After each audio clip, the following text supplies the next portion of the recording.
So I will be starting from the background. Huawei is a global ICT service and solution provider, and Huawei has its expertise in digital and power electronics. And Huawei is now further incorporating many digital ICT, cloud, AI technologies in our products, and making our products and solution more smarter.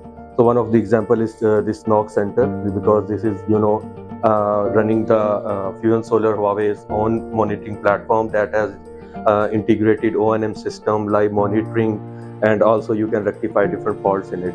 So with our technology, we are making our the operations more easier and more effective, highly efficient.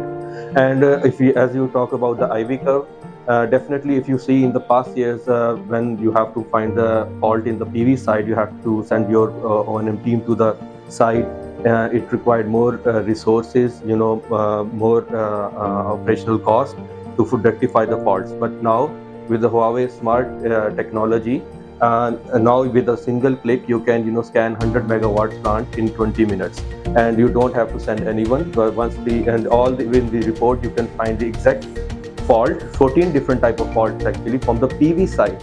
It's not like why we call our inverter smart inverters, because along with the basic function of converting DC to AC, this is providing different advanced features from the PV side that make your overall solution more efficient and highly reliable. Thank you.